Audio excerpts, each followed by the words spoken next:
Rub your palms and place it on your closed eyes. Complete darkness is there. In this darkness, you open your eyes.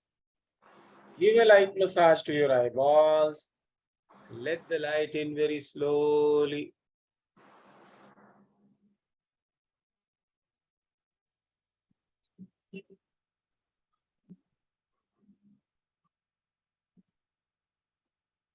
Electroacupuncture according to Dr. Wall. Dr. R. Wall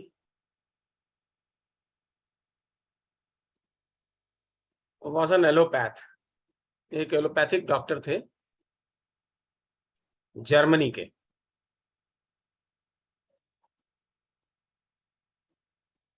उन्होंने देखा, वो उनका interest था कई जगह. He had so many interests. तो जब उन्होंने इस विधा को देखा, एक्यूपंक्चर को देखा, so he was a bit perplexed. उनको थोड़ा आश्चर्य लगा कि कहीं पे भी नीडल डालता है और कहीं कुछ दूसरा इलाज हो जाता है. ये कैसे हो रहा है? How this is happening? So he wanted to study it. And he tried to study. So he studied TCM properly, meridianology, everything. Then he tried to confirm heart की मेरिडियन हार्ट से जुड़ी है कि नहीं, आर्टरी से जुड़ी है, veins से जुड़ी है, किससे जुड़ी है, इसका इलाज कैसे होता है. इसको स्टडी करने के लिए उन्होंने काफी टाइम लिया. थोड़ा इनके साथ एक पार्टनर भी थे और इन्होंने स्टडी किया. सबसे बड़ी बात जो काम आई उनके, वो क्या था? All of you know the what is acupuncture point. Acu point किसे कहते हैं? डेफिनेशन ऑफ एक्यू पॉइंट क्या है? कौन बता सकता है? What is an acu point? What is an acu point? कौन बताएगा? Accumulation of chi on a certain point. It's known. अच्छी बात है. हाँ, एक्यूमुलेट तो रहता है. और क्या खास बात है? ची तो हर जगह है. There is no point in your body where there is no chi. ठीक है, ओके. एक बड़ी बात है, how it is defined. At acupuncture points, you know that body has certain resistance to electrical current. Electrical current हमारे body में बहुत हल्का हो, मिली वोल्ट्स में हो, मिली एम्पियर्स में हो, तो हमें पता भी नहीं लगता. ठीक, 50 मिली एम्पियर तक. उन्होंने ये कहा कि ये रेजिस्टेंस एक्यूपंक्चर पॉइंट पर, एक्यू पॉइंट्स पर ये रेजिस्टेंस जो है बिजली का, करंट को रोकने का, ये बहुत कम है. So acupoints are the points where electrical resistance is less than the resistance at other points in its vicinity. Acupuncture point पर इलेक्ट्रिकल रेजिस्टेंस कम होता है कंपेयर्ड टू दूसरे जो आजू बाजू के जितने भी पॉइंट्स हैं उनके कंपैरिजन में. क्या मतलब हुआ इसका? इसका मतलब हुआ कि एक्यूपंक्चर पॉइंट पर जो मान लो 1 milli ampere, milli volt, 2 milli volt, 10 milli volt की जो करंट होगी, दूसरी जगह पे वो करंट महसूस ही नहीं होगी, लेकिन एक्यूपंक्चर पॉइंट पर करंट पास कर जाएगी. मालूम होगा. समझ में आ रही बात? रेजिस्टेंस, इलेक्ट्रिकल रेजिस्टेंस कम हो जाना मतलब electricity can pass through that point at lower voltages. समझ में आ रही है? ये एक प्रॉपर्टी थी जिसको डॉक्टर वॉल ने यूज किया। आप में से कुछ लोग साइंस के ग्रेजुएट होंगे और आपने सुना होगा potentiometer. Have you heard the name of potentiometer? Potentiometer is an instrument which we used in the labs to measure resistances and voltage drops and voltage across 2 points. ठीक है, तो बैलेंस करके पता करना है। इस प्रॉपर्टी को डॉक्टर वॉल ने यूज किया और उन्होंने एक्यूपंक्चर के जो एक्यू पॉइंट्स थे, इन पॉइंटों को स्टडी किया। कैसे स्टडी किया? जो पेशेंट्स उनके पास आते थे तो वो रिलेटेड जो मेरिडियन है या जो भी पॉइंट्स हैं, उन मेरिडियन पर, उन पॉइंटों पर रेजिस्टेंस मेजर करते थे। फिर उसका इलाज करते थे। इलाज एक्यूपंक्चर से नहीं करते थे, अपना एलोपैथी से करते थे, या वो होम्योपैथ डॉक्टर था उनका एक फ्रेंड, उससे करवाते थे, या हर्ब्स से करते थे, जड़ी बूटियों से इलाज। कैसे भी इलाज करा के आइए आप, और एक बार वो ठीक हो गया तो फिर उसका रेजिस्टेंस नापते थे। तो उन्होंने ये देखा कि इलाज होने के बाद जब आदमी ठीक हो जाता है तो रेजिस्टेंस नॉर्मल जितना होना चाहिए उतना हो जाता है। बीमार आदमियों में रेजिस्टेंस या तो बढ़ जाता है या कम हो जाता है। इसको कैसे देखा उन्होंने? तो नॉर्मल हेल्दी पर्सन्स में और बीमार व्यक्तियों में ये डिफरेंस उन्होंने देखा हर एक्यूपंक्चर पॉइंट पर। उन्होंने क्या किया कि इन एक्यूपंक्चर पॉइंट्स को उन्होंने एक साइंटिफिकली स्टडी करने के लिए जोड़ दिया। So actually the contribution of doctor wall is that he connected the TCM, that is traditional acupuncture, with modern science.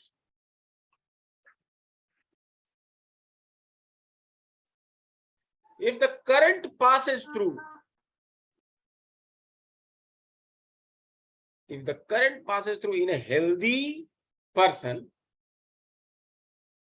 right, of a certain voltage, अगर वो हेल्दी है, अगर हेल्दी नहीं है तो बिल्कुल लो वोल्टेज का करंट और उससे भी लो वोल्टेज का करंट उसको पास हो जाता है। या अब ऐसा भी हुआ कई बार कि जो हेल्दी नहीं थे उतनी वोल्टेज पे तो करंट नहीं पास हुआ और वोल्टेज बढ़ानी पड़ी तब पास हुआ।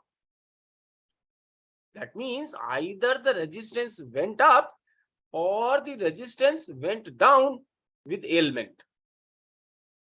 ये बात समझ में हमारी आएगी? फिर से रिपीट करूं मैं? Any one of you, if you want me to repeat it, I shall repeat it. Yes, sir. Repeat करूं? Please repeat it. Yes, sir. Yes, sir. In English. Acupuncture point पर हेल्दी पर्सन्स का जो resistance है, कोई organ है, मान लो liver है, तो लिवर से संबंधित जो बिंदु हैं, जो एक बिंदु है लिवर का किसी एक पार्ट का, उस बिंदु पर कितने वोल्ट की करंट पास हो जा रही है। एक नॉर्मल वैल्यू है, मान लो 1 मिलीवोल्ट या 5 मिलीवोल्ट, या एम्पियरेज में देखें तो 5 मिली एम्पियर। लेकिन अगर लिवर बीमार हो जाए तो उस बिंदु पर या तो रेजिस्टेंस बढ़ जाएगा, रेजिस्टेंस बढ़ जाएगा मतलब हायर वोल्टेज की करंट जाएगी वहां, या रेजिस्टेंस कम हो जाएगा माने लोअर वोल्टेज पे करंट चली जाएगी। या तो रेजिस्टेंस कम हो जाएगा या रेजिस्टेंस बढ़ जाएगा। ये उन्होंने देखा। तो एक रेंज है। उन्होंने एक डिवाइस पोटेंशियोमीटर नाम के इंस्ट्रूमेंट के जैसा एक निकाला उन्होंने, जिस पर उन्होंने मेजर किया हेल्दी पर्सन का हर बिंदु पर कितना होना चाहिए। और फिर एक उन्होंने डायल बनाया, उसमें एक नीडल लगाई, करंट पास होगा तो नीडल चलेगी। और उन्होंने देखा जो हेल्दी पर्सन है और जो बिल्कुल बीमार है, तो हेल्दी पर्सन का सेंटर में होना चाहिए। तो उन्होंने एक स्केल बना दिया, मिनिमम 0 और मैक्सिमम 100।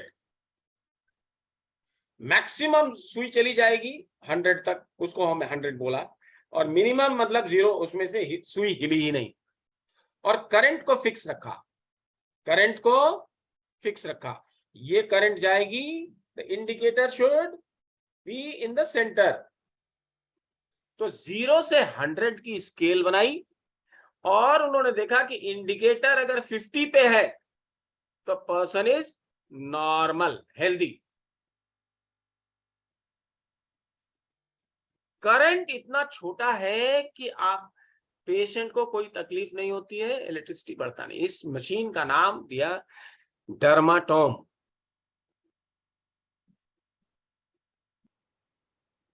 ये मशीन उन्होंने बनाई, और उन्होंने ये देखा कि इसकी देखने से हर पॉइंट पर उन्होंने उसको लगाया, लिवर मेरिडियन के लिवर 1 से लेकर के और लिवर 14 तक, स्प्लीन पर स्प्लीन 1 से लेकर के स्प्लीन 21 तक। और उन्होंने देखा कि किस पॉइंट पर डिफ्लेक्शन एक लिमिट से ज्यादा है। लिमिट क्या थी? लिमिट थी 20 पॉइंट्स, मतलब जैसे 50 इज मिडिल नॉर्मल, तो अगर 20 पॉइंट कम हो जाए मतलब indicator goes to 30 and low, आदमी बीमार है। या इंडिकेटर इट गोज 75 और 80 एंड अबव, आदमी बीमार है, वो ऑर्गन बीमार है। वो पॉइंट, अब उनको यह पता करना था कि कौन सा पॉइंट किस ऑर्गन से, और उस ऑर्गन में भी ऑर्गन के किस पार्ट से कनेक्टेड है, ये भी उन्होंने पता किया। इसी तरह पहले उन्होंने डायग्नोज किया, पता कर लिया, फिर उन्होंने पॉइंट पर उन्होंने देखा कि कितना डिफ्लेक्शन हो रहा है। तो अगर इंडिकेटर ड्रॉप कर जाता है, कम हो जाता है, तो क्रॉनिक बीमारी है।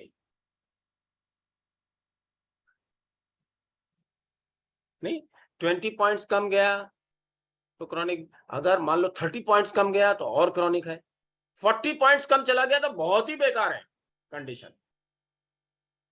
तो उन्होंने ये भी फिक्स किया, first stage, second stage, third stage. इसी तरह अगर एनर्जी ज्यादा है तो इंडिकेटर विल गो 80, 90, 100, ऐसा जा सकता है। तो अगर ये बढ़ता है इंडिकेटर, तो उन्होंने कहा कि ये आइटिस है, मतलब इन्फ्लेमेटरी डिजीजेस है। अगर 50 से नीचे की तरफ जा रहा है तो उन्होंने कहा कि ये कोल्ड डिजीजेस हैं, सिस डिजीजेस हैं। किसी भी बीमारी के 2 तरह के नाम हैं, जिसमें आइटिस लगा हुआ होता है वो इन्फ्लेमेटरी डिजीज होता है, और जिसमें आइसिस लगा हो या सोस लगा हो वो क्या है? कोल्ड है।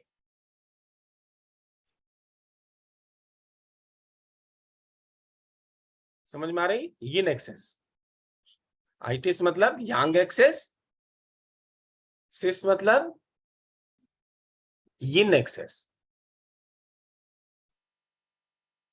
ये बात नहीं समझ में आ रही है तो एक बार फिर पूछ सकते हैं आप, डोंट वरी, अपने पास बहुत टाइम है, आप सबको समझ में आना चाहिए। ठीक समझ में आ रही बात? Please tell me in English. Yes Madhukar, you want to say something, what is it? Hello. Yes, English. In English. Explain in English. Sir. I shall tell you in English. He developed a machine called Dermaton. That Dermaton, he had a dial. In that dial, the scale was 0 to 100. Right? 0 means no deflection, highest resistance. 100 means least resistance.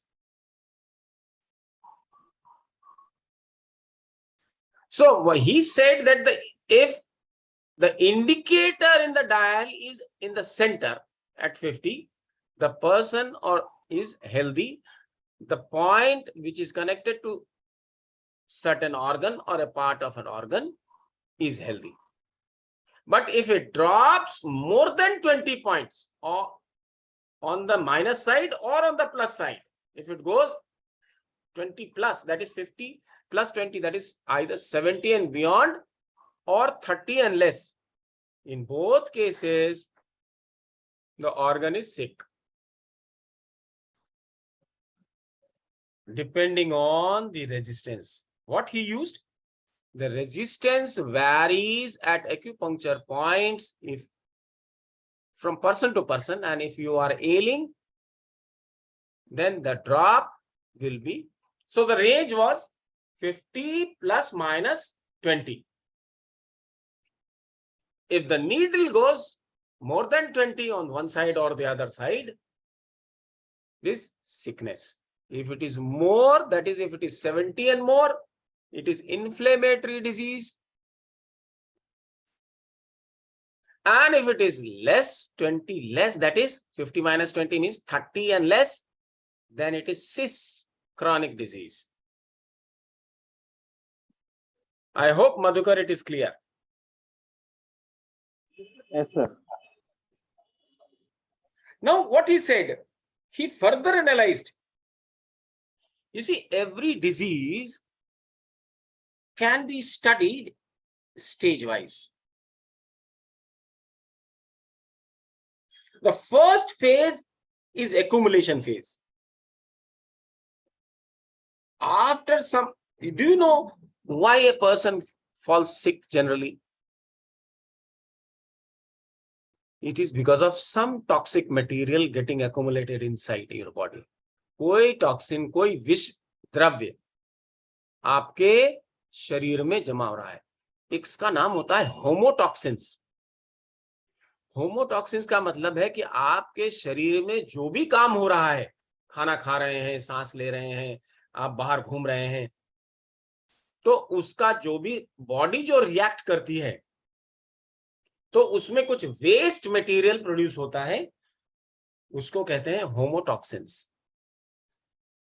ये होमोटॉक्सिन्स लगातार आपके शरीर में produce हो रहा है, जैसे मल है, मूत्र है, पसीना है, ये सब होमोटॉक्सिन्स को निकालने का काम करती है. तो जो भी होमोटॉक्सिन्स आपके बॉडी में बनता है, वो continuously it is getting excreted, वो निकाले जा रहे हैं. ठीक है. जो भी विष द्रव्य हमारे शरीर में लगातार बन रहा है, वो हमेशा निकलते रहना चाहिए. ठीक है. अगर नहीं निकला तो हो जाएगा गड़बड़. तो उन्होंने क्या किया, उन्होंने इसको स्टडी किया और उन्होंने कहा कि अगर 10 डिग्री गिरे, 10 points beyond 20, 20 points beyond 20, 15 points beyond 20, तो उन्होंने कहा first stage, second stage, third stage. इसी तरह on the other side also first stage. इस तरह से कैटेगराइज किया. तो मॉडर्न साइंस ने डिजीज को समझा है और उसकी 6 स्टेजेस बनाई है.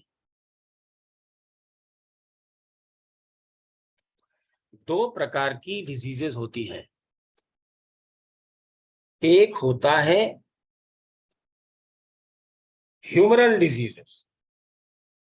आई don't know whether I should tell you और नॉट.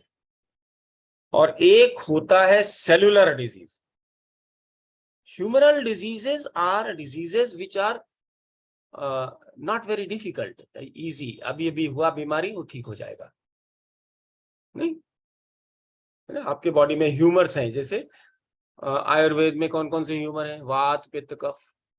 थोड़ा सा कम डिस्टरबेंस हुआ, लेकिन यही ज्यादा बिगड़ जाए तो सेल के लेवल पे चला जाता है. उसको मॉडर्न साइंस में कहते हैं सेलुलर डिजीजेस। ह्यूमरल डिजीजेस माने कोई लिक्विड कम हो गई, कुछ और कम हो गया, काम कम करने लगा, नहीं कोई अवरोध आ जाए, लेकिन वही जब बढ़ जाए तो सेलुलर लेवल पे खराबी आ जाने लगती है। Cells are they start degenerating and dying, body की सेल्स खराब होने लग जाती हैं, उसको कहते हैं सेलुलर डिजीजेस। दो प्रकार की डिजीजेस, एक ह्यूमरल डिजीजेस, बॉडी में डिजीज है because of body fluids, blood etcetera, और एक है सेलुलर डिजीजेस, इन्हीं बॉडी फ्लूइड्स और ब्लड की वजह से टिश्यूज के सेल्स प्रभावित हो गए, वो कठिन है, that is a difficult disease. ठीक है, समझ में आ रही है बात? तो उन्होंने कहा कि डिफ्लेक्शन कितना होता है, तो उन्होंने कैटेगरी कर दी, 5 डिग्री कम हुआ तो क्या होगा, फर्स्ट स्टेज है, सेकेंड स्टेज में 10 डिग्री, थर्ड स्टेज में 20 डिग्री चला जाएगा, 40 चला जाएगा माइनस, इसी तरह on the other side, and he did it. अब ये जो मशीन है, this is not available with all our acupuncturists, हमारे पास ये मशीन नहीं है, कॉस्टली मशीन है। आजकल अब इसी का मॉडिफाइड फॉर्म आ गया है मॉडर्न, जिसमें उनके पास एक लैपटॉप होता है और इलेक्ट्रोड्स होते हैं, वो इलेक्ट्रोड्स लगा के लैपटॉप में पूरा बना के कर्व निकाल लेते हैं डिजिटली, और कर्व बन जाता है। कई कई तरह से उन्होंने अब डेवलप हो गया, कई तरह की मशीनें आ गई बाजार में, जिसमें मालूम पड़ता है कि किस ऑर्गन में कितना एनर्जी ज्यादा है या कम है। आप लोगों ने भी देखा होगा, चार्ट बनता है बना करके, देखा है, देखा है कि नहीं सबने? हमें कोई जरूरत नहीं है, हम लोग सीखेंगे पॉइंट्स, हम लोग सब कुछ सीखेंगे। Without machine also we can use the knowledge provided by Dr. Wall to our benefit. Needles, magnets, seeds, and colors we can use. Magnets, needles, seeds, and colors we can use at these points. Which points? हम जैसे कर रहे हैं अपने acupuncture meridian पे कर रहे हैं, वैसे करेंगे। समझ में आ रही है कि नहीं बात आपकी? अब क्या हुआ, ये डिजीजेस की बात जो हमने आपको बताई है 6 स्टेजेस की, हम इसके लिए भी थोड़ा सा टाइम निकालेंगे और थोड़ा सा हम लोग समझेंगे कि how to find out which organ has fallen sick, so diagnosis कैसे करें, विल फाइंड आउट, करेंगे हम लोग थोड़ा सा काम, ताकि हम डायग्नोसिस भी इजीली कर लें। ठीक है, अब हमारे,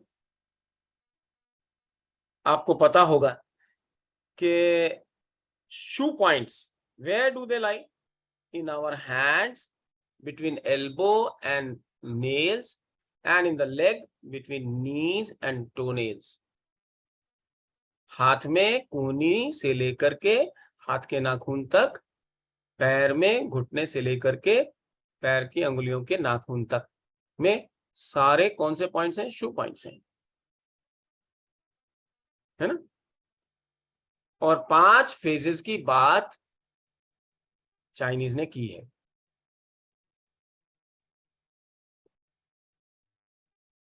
तो उन्होंने ज्यादा कंसंट्रेट इस पे किया, यद्यपि he studied all the points, लेकिन इस इतने पोर्शन को उन्होंने बहुत अच्छी तरह से किया। कौन सा पोर्शन? घुटने से लेकर के टोनेल्स तक और कूहनी से लेकर के फिंगर नेल्स तक, इसकी ज्यादा स्टडी करी, ज्यादा डाटा इसको निकाला, सब कलेक्ट किया। सबसे बड़ी खास बात क्या है, डॉक्टर वॉल ने ये बताया कि कौन सा पॉइंट अगर हम टच करें तो डायरेक्टली वो किससे कनेक्टेड है। फॉर एग्जाम्पल एक उदाहरण आपको दें, हमारे पास हार्ट का पॉइंट नंबर H9 है। H9 कहाँ है, सब लोग जानते हैं? विनोद जी कहाँ है H9, आप दिखा सकते हैं? दिखाइए कैमरा में। H9. This H9 is on left as well as on the right hand, both hands. H9 right hand में भी है और लेफ्ट हैंड में भी है। डॉक्टर वॉल ने ये पता किया कि ये H9 on the right, this is connected to pulmonary valve, and on the left it is connected to aortic valve. अब देखो आजकल क्या हुआ, there are so many patients who come to you with so many reports. आपके पास जो इलाज कराने आ रहा है वो पूरी एक बंडल फाइल लेके आता है पूरे रिपोर्ट्स की। पता लगा उसने कहा मिट्रल वॉल्व स्टेनोसिस है, मिट्रल वॉल्व स्टेनोसिस है, कहाँ ट्रीटमेंट करें? डॉक्टर वॉल ने कहा कि हार्ट की मेरिडियन में पॉइंट नंबर H8 कनेक्टेड है सीधा मिट्रल वॉल्व से।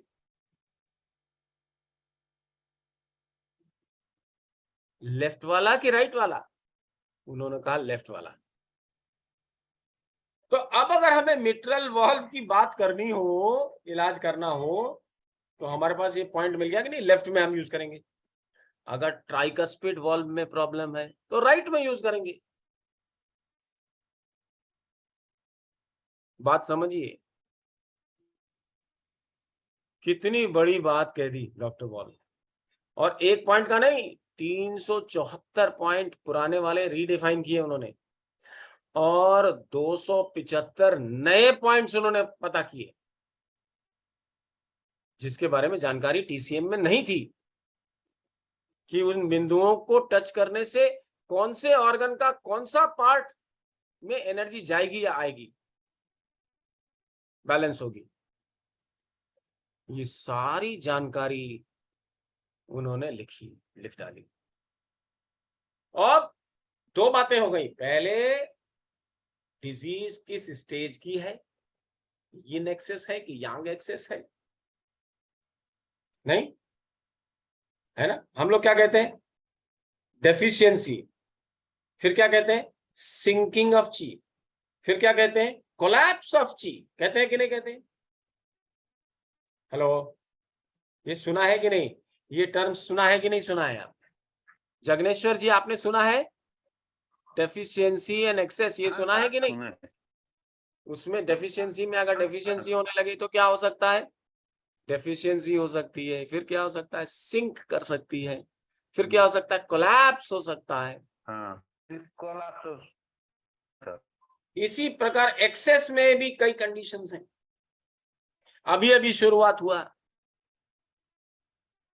इन्फ्लेमेशन बहुत बढ़ गया, उसकी भी तीन स्टेज, इसकी भी तीन स्टेज। ऐसा मॉडर्न साइंस ने स्टडी किया है और हर स्टेज के लिए उन्होंने फिक्स कर दिया कितना इंडिकेटर घूमेगा इधर की इधर।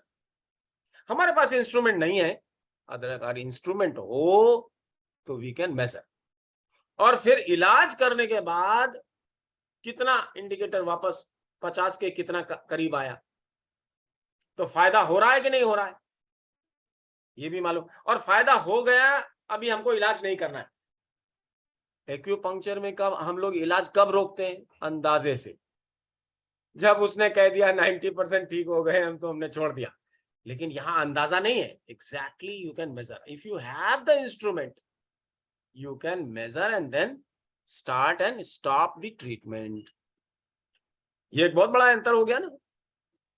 अच्छा, फिर उन्होंने एक और बात देखी।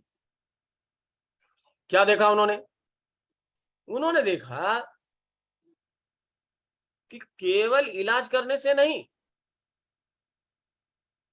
कौन सा मान लो मेडिसिन दे रहे हैं आप, होम्योपैथी का या एलोपैथी का या आयुर्वेद का, वो मेडिसिन अगर आपके बॉडी में टच हुआ, राइट में या लेफ्ट में, अकॉर्डिंगली राइट का पॉइंट है या लेफ्ट का पॉइंट है, बीमार ऑर्गन से connected, so you can put on the right side or on the left side, left hand or right hand, you can keep that medicine. बिना medicine लिए हुए पहले ही, if the indicator comes near 50, थोड़ा 50 के पास आ रहा है, इसके मतलब that medicine will suit you. आप केवल उस पॉइंट को टच करिए, जिस पॉइंट का सिलेक्शन आप कर रहे हैं, आपने टच किया और आपके पास मशीन है, आप लगाइए, अगर वो नॉर्मल वैल्यू की तरफ जा रहा है, इसके मतलब that point will work and you should treat on that point. तो हर्ब्स हो, होम्योपैथिक मेडिसिन हो, आयुर्वेदिक मेडिसिन हो, एलोपैथिक मेडिसिन हो, ये पता लग जाएगा कि whether this is going to work on this patient और नॉट. कितनी बड़ी बातें पता करी उन्होंने, provided we have the instrument, that machine. Sir ये समझ में नहीं आया, जैसे एलोपैथी का मेडिसिन वो तो खाते हैं या इंजेक्शन लगाते हैं, उसको क्या वही पॉइंट पर रखना पड़ेगा? आप देखो, थेरेपी बहुत सी है ना, होम्योपैथी है, आयुर्वेद है, एलोपैथी है कि नहीं? नहीं? हाँ sir.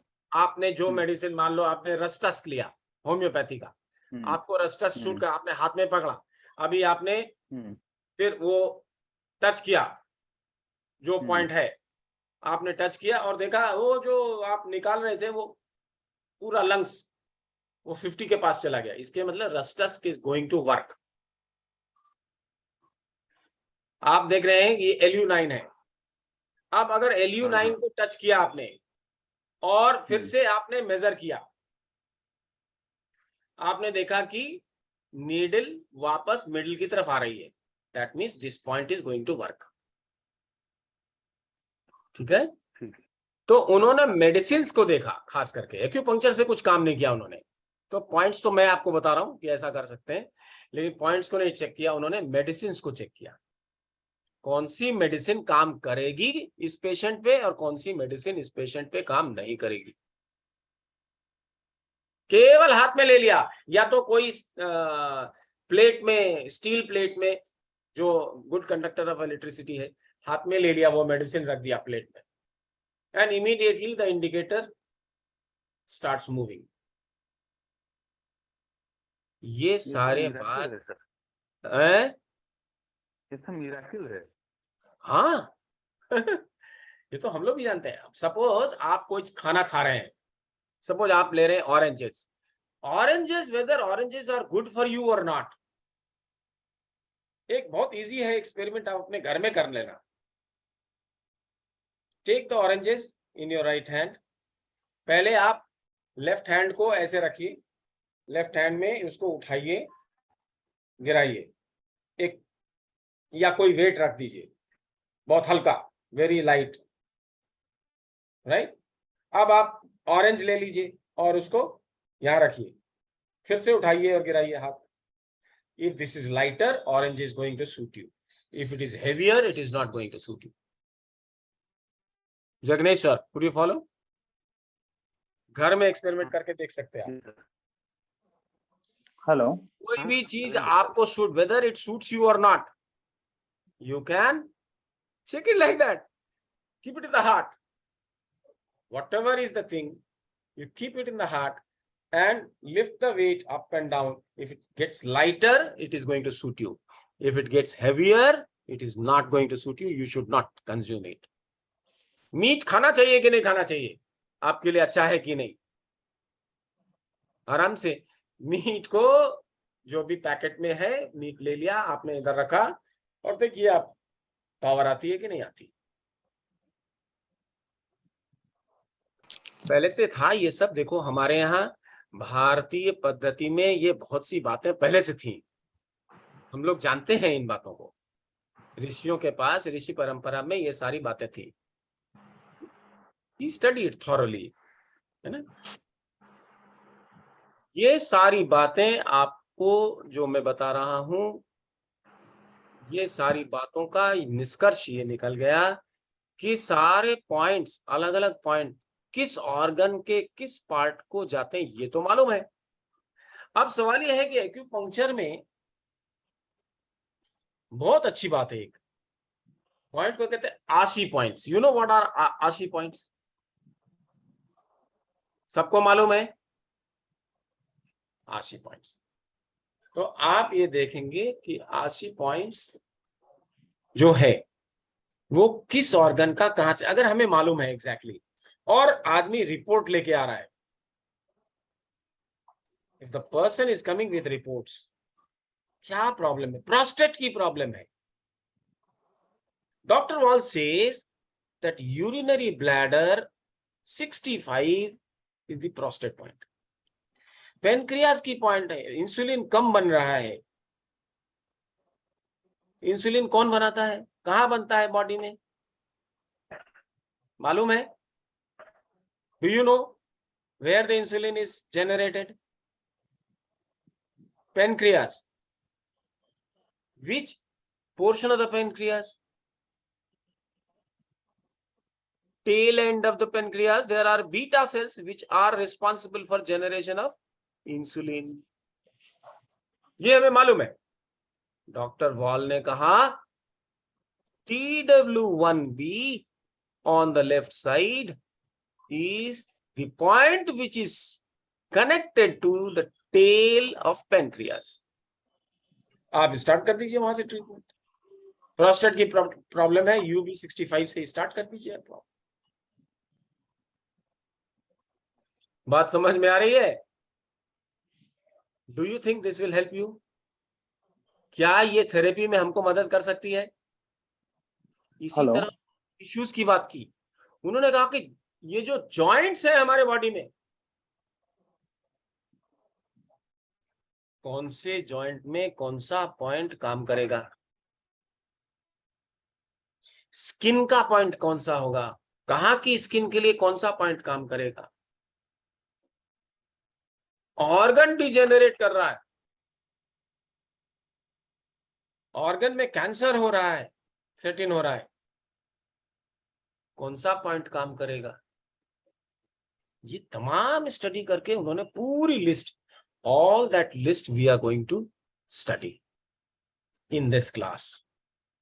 We may take a little more time, maybe more than 7 days or less than 7 days, I don't know, है ना? जितनी जल्दी आप कर सके इतना अच्छा है। और अगर इतना ही हमारे पास हो, केवल मशीन ना हो, तो जो पेशेंट रिपोर्ट्स लेके आ रहा है, रिपोर्ट्स देख करके we can select our points and make good protocols. कोई ऑर्गन बीमार है कि नहीं है, उन्होंने जैसे हमारा अलार्म पॉइंट होता था ना TCM में, move front point and back shoe point, याद है, पता है ना? ऐसे डॉक्टर वॉल ने हर मेरिडियन पर एक पॉइंट रख दिया, उसका नाम है कंट्रोल मेजरमेंट पॉइंट। अगर उस ऑर्गन में, उस मेरिडियन का कंट्रोल मेजरमेंट पॉइंट में प्रॉब्लम है, इंडिकेटर ड्रॉप है, इंडिकेटर ड्रॉप का मतलब वहां पर आशी पॉइंट है। Control measurement point is painful point, touch करने से बहुत एक्स्ट्रा पेन हो रहा है, दैट मीन्स वो ऑर्गन, वो बीमारी है, उस मेरिडियन में बीमारी है, दैट मेरिडियन इज सिक, उस मेरिडियन में इलाज करिए। उन्होंने कहा हार्ट में कोई भी प्रॉब्लम हो, हार्ट का मतलब आर्टरीज में कोई भी प्रॉब्लम हो, आर्टरी ब्लॉक हो, कुछ भी हो, स्क्लेरोसिस हो, एक सिंगल पॉइंट है H8C। अगर H8C पर इंडिकेटर, मतलब हमारे पास तो मशीन नहीं है, तो मतलब पेन है, एक्स्ट्रा पेन H8C पर है, इसके मतलब हार्ट की कोई ना कोई प्रॉब्लम है। और उसी पॉइंट से हार्ट, पूरे हार्ट का इलाज भी हो जाएगा, डायग्नोसिस भी होगी और इलाज भी होगा। समझ में आ रही है बात? कुछ थोड़ी बहुत की नहीं आ रही है? Do you think, Yes, sir. Do you think all this will is going to help you? Definitely, sir. कितनी बड़ी Yes, बात sir. है ना? सुवर्ण है इसका। Suvarna, are you listening? Please put on your camera. Suvarna, are you there? Dhapre. Suvarna Dhapre. Sir. Hello. You can follow. Are you following it? Sir, please explain in English, sir. I can't able to understand Hindi properly.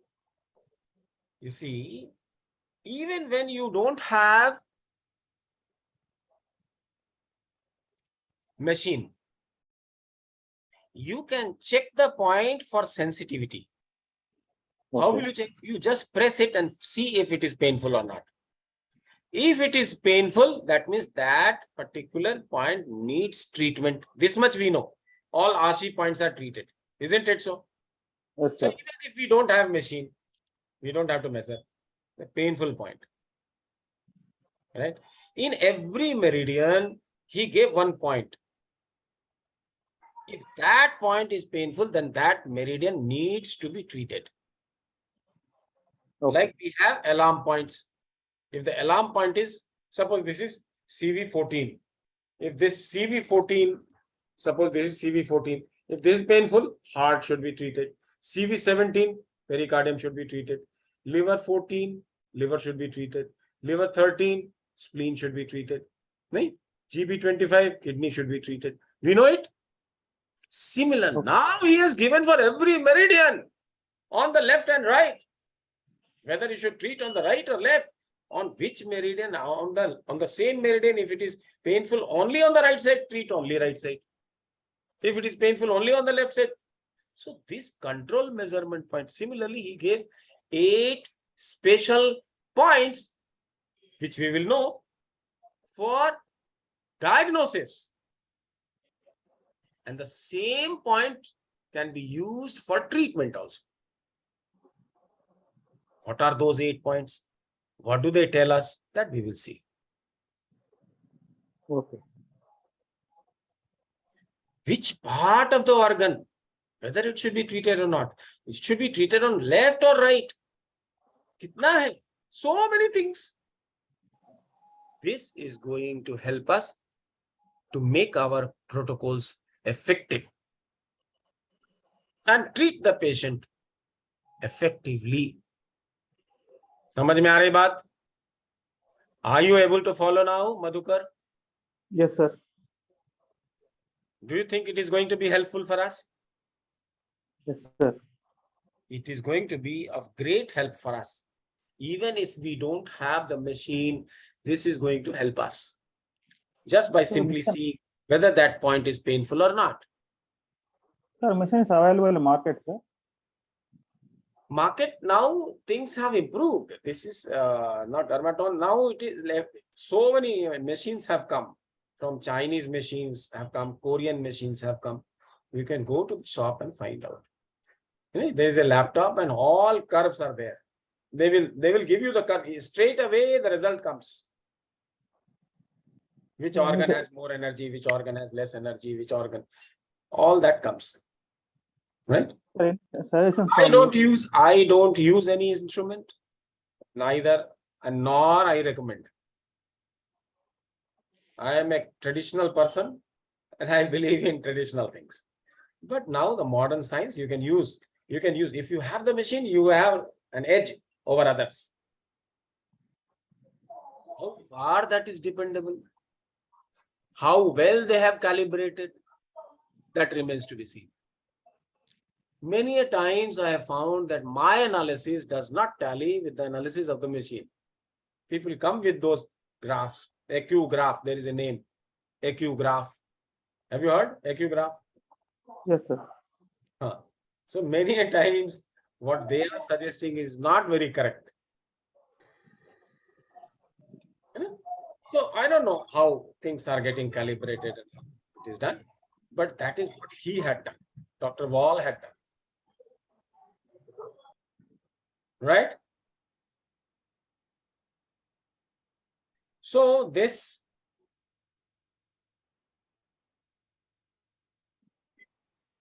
we have understood. Tomorrow we are going to see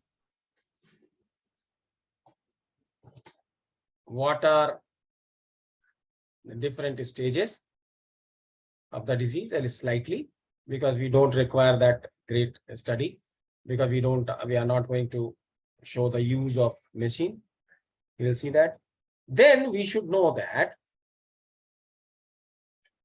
there are many things.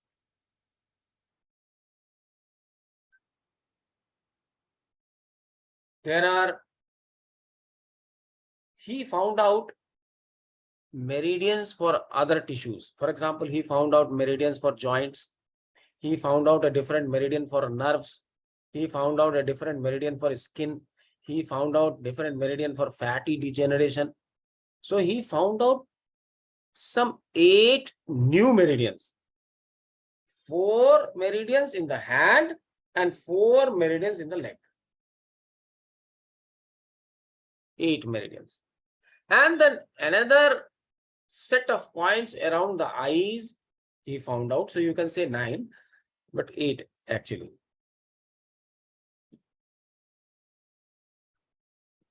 So he found out that.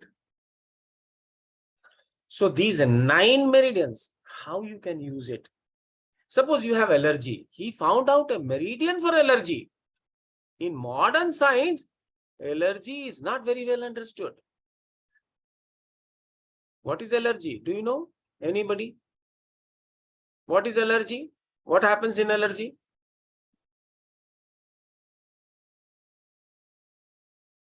What is allergy? Who can tell me? Excess Yes. of chi, sir. Huh? Excess of chi. It is excess, of course. Allergies are always excess. Allergy means always excess. But what it is?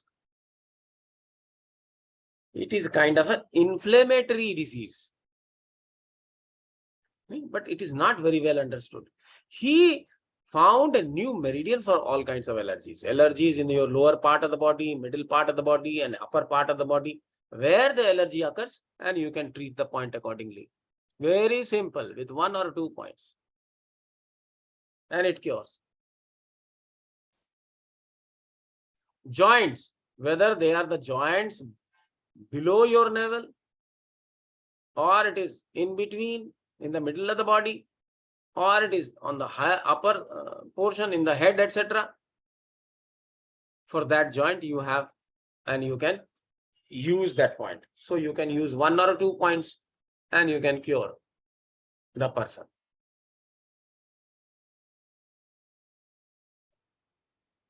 Okay. So there are 8 meridians. Then on 8 meridians, all the points, how they are used, where they are used, we will see that.